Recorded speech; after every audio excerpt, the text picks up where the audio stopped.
millions of dollars, foreign deals, a family name shielded by the White House. This isn't just politics, it's power weaponized. Joe Biden, the man we're told is America's working class president, a senator, a vice president, a president. But behind that image is something darker. Behind the speeches and smiles were secret meetings, foreign money, and backdoor deals. A story that spans decades, that stretches across borders. A story of shady business, political favors, and silence. For years, they called it fiction, then they buried it. Now it's clawing back to the surface. This isn't a theory, it's a trail of evidence, and it leads straight to the Biden family.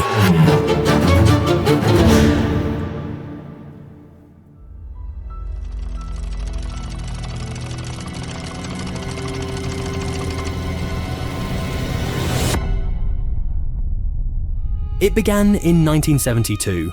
Joe Biden, just 29 years old, shocked the political establishment by winning a US Senate seat in Delaware. He was young, charismatic, and determined. A fresh face with an old-school instinct for politics. Quickly, he became a rising star within the Democratic Party. But for Joe Biden, politics wasn't merely a public service. It became something more enduring, a foundation for something larger. Over the decades, as he rose from senator to vice president and eventually president, his political capital became a family currency. The Biden name didn't just open doors in Washington, it opened bank accounts around the world. As Joe's influence in government expanded, so too did the fortunes of those closest to him. His younger brother, James Biden, with no formal position in government, began securing lucrative deals with construction companies, healthcare firms, and foreign investors, often in industries that directly overlapped with Joe's policy priorities. Then there was Hunter Biden, a lawyer, lobbyist, consultant, and world traveler. Wherever Joe held sway, Ukraine, China, Romania, the Middle East, Hunter followed. And wherever Hunter went, money followed too. Emails, bank records, and whistleblower testimony would later reveal a pattern. Corporations weren't paying Hunter or James for what they did. They were paying for who they knew. The Biden name was the product. Influence was the service. But for years, few questioned it. The media downplayed it, political allies deflected, and critics were labelled conspiracy theorists. That all changed in 2020, when a laptop, abandoned at a Delaware repair shop, surfaced, filled with emails, private messages, financial records, and intimate photos. What many had long suspected was suddenly laid bare. No longer whispers of impropriety, now tangible evidence of a decades-long pattern of leveraging political power for personal gain.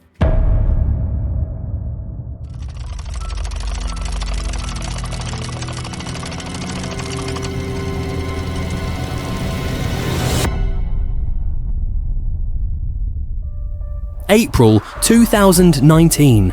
A quiet computer repair shop in Wilmington, Delaware, becomes the unlikely setting for what will soon erupt into one of the most controversial political stories of the decade. A man walks in, drops off a water-damaged MacBook Pro, and disappears. He never comes back. That man, it turns out, is Hunter Biden, the son of the former Vice President of the United States. For months, the shop's owner, John Paul McIsaac, attempts to contact him. No response. Out of obligation and curiosity, he opens the device to see what can be salvaged, and instead uncovers something explosive. Hidden behind broken files and damaged sectors is a trove of personal data, the kind of content that no one ever expects to see or wants to. There were thousands of files, photos, emails, videos, private messages, some of it deeply personal, disturbing images of drug use, sexual encounters, and chaotic benders, a portrait of a man in the throes of addiction. But beyond the sensational headlines was something far more troubling. Buried in the emails were records of international business dealings, complex networks involving Chinese firms, Ukrainian executives, and shell companies. One now infamous email discussed equity shares in a deal with CEFC China Energy, with a cryptic line, 10% held by H for the big guy. Another exchange suggested Hunter was arranging meetings between foreign businessmen and his father, at the time the sitting Vice President of the United States. In October 2020, just weeks before the presidential election, the New York Post broke the story. Social media platforms immediately censored it. Intelligence officials dismissed it as Russian disinformation. Major news outlets refused to touch it. But the truth, locked inside that laptop, couldn't be hidden forever.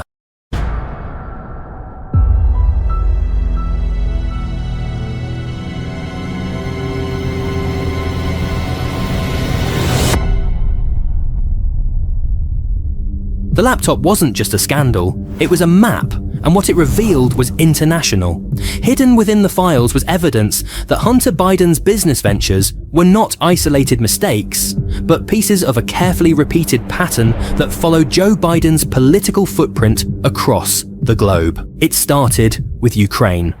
In 2014, as Vice President Biden was spearheading the Obama administration's policy in the region, Hunter was quietly appointed to the board of Burisma Holdings, a gas company under active investigation. He had no experience in energy, no background in Ukrainian law or regulation, and yet he was paid up to $83,000 a month. Meanwhile, Joe Biden pressured the Ukrainian government to fire the very prosecutor investigating Burisma, a move he later boasted about on camera. Whether or not the move was legally justified, the optics were damning. Then came China. Hunter flew with his father aboard Air Force Two to Beijing. Just days later, his investment firm, Rosemont Seneca, secured a multi-billion-dollar deal with Bohai Harvest RST, a Chinese private equity firm linked to state-owned entities and the Communist Party elite. Documents later showed the firm invested in Chinese surveillance technology and military-tied industries. In Kazakhstan, Hunter allegedly facilitated meetings with oligarchs and helped broker mining deals. In Romania, he advised a real estate tycoon facing corruption charges, while Joe Biden was publicly pushing anti-corruption efforts in the country. In Russia, a wealthy oligarch, once married to the mayor of Moscow, wired over $3.5 million to a Biden-linked entity with no clear explanation as to why. Across each region, the same playbook was used. A foreign entity with something to gain, a Biden family member inserted into the deal, and cash quietly moving through LLCs, consulting contracts, and bank transfers. The laptop connected the dots that no journalist or investigator had been able or willing to see before. These weren't just coincidences or business opportunities stumbled upon. They were intentional, strategic deals rooted in the one asset Hunter Biden had: access to the Vice President of the United States.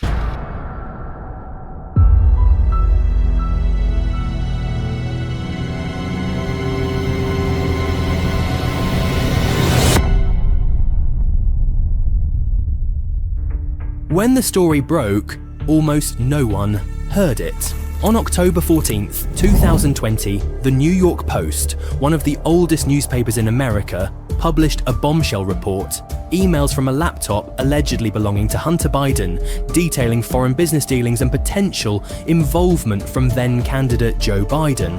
But within hours, something extraordinary happened. Twitter blocked the article entirely, preventing users from sharing the link.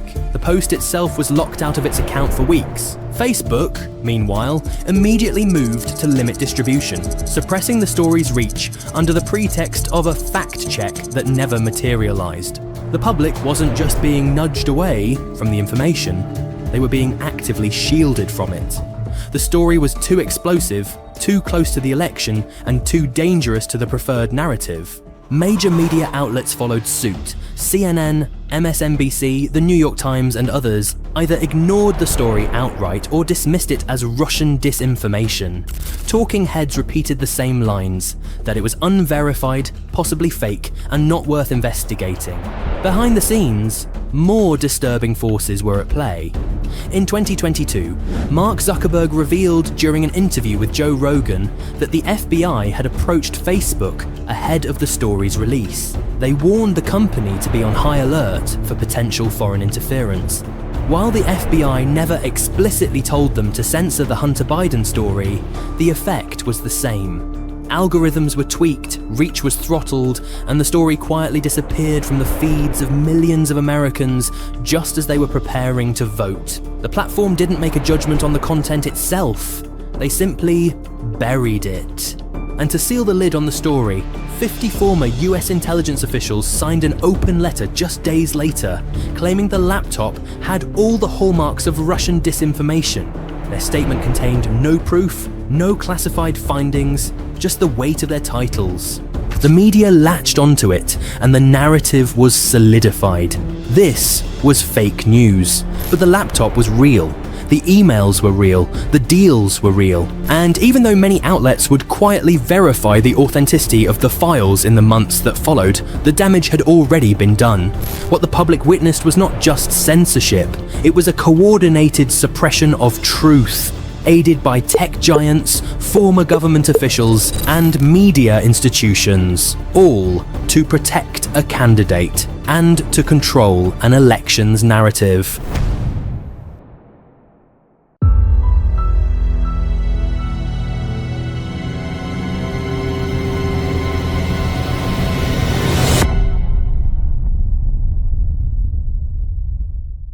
When Republicans took control of the House in 2022, they opened the books, and what they found painted a deeply troubling picture.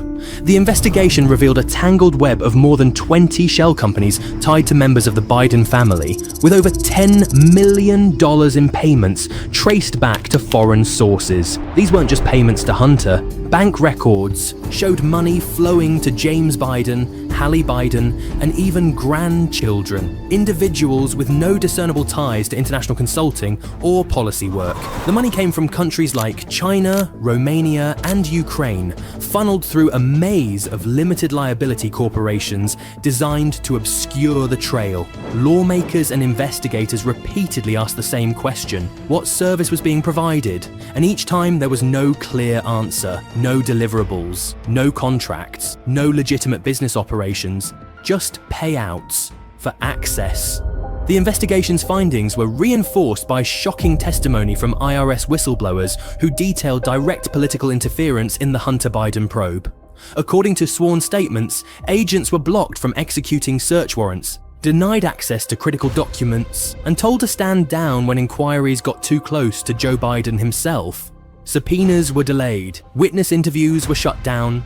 One senior agent with years of experience in financial crimes testified bluntly, "There's no way a regular person would get away with this," but Hunter Biden did. He wasn't treated like a citizen under investigation. He was protected, not just by his legal team, but by federal agencies unwilling to pursue the truth. The scandal wasn't just what was done, it was how far institutions went to prevent accountability.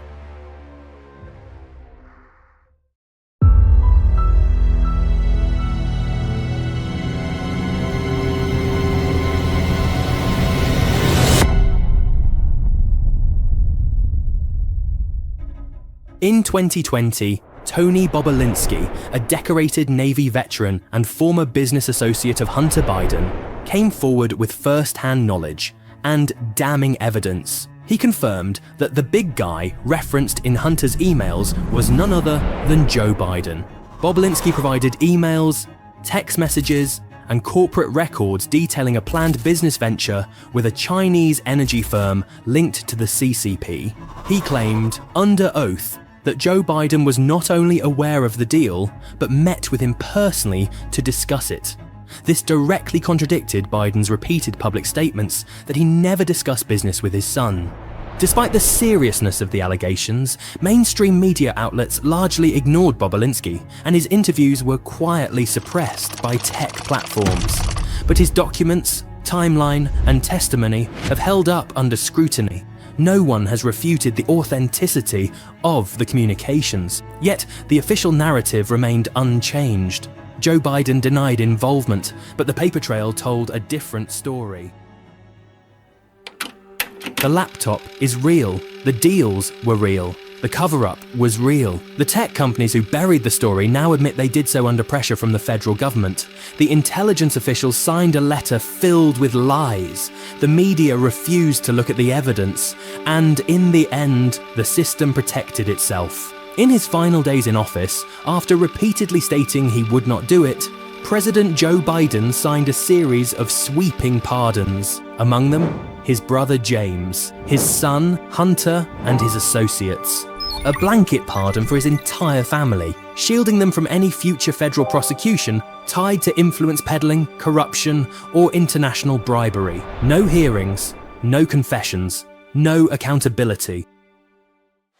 The documents were quietly filed. The media barely mentioned it. And just like that, the Biden family walked away from it all. Free, untouchable, above the law. We were told this was a story about a troubled son. But it was never just about Hunter Biden. It was about what his story revealed, a family business built not on hard work or innovation, but on access, on influence, on power, bought and sold behind closed doors. It was about foreign money flowing into American pockets, about backroom deals in Beijing, Kyiv, and Moscow, about a pattern of profit tied directly to the office of the vice president, and later, the president of the United States. It was about the systems that silenced it all, tech companies that censored the truth, intelligence officials who misled the public, a media establishment that refused to investigate, and a justice system that looked the other way. And in the final act, a presidential pardon, quiet, sweeping, absolute. One last shield to protect not just a son, but an entire family from consequences. We are left with a bitter truth. When the powerful are allowed to protect their own, and the institutions meant to hold them accountable serve instead as their bodyguards, then justice is just a word. And democracy? That's the story we're told, while the real power hides in plain sight. Thank you for watching. If you enjoyed this video, make sure to hit the like button and share it with a friend. Also, don't forget to subscribe for more documentaries in the future.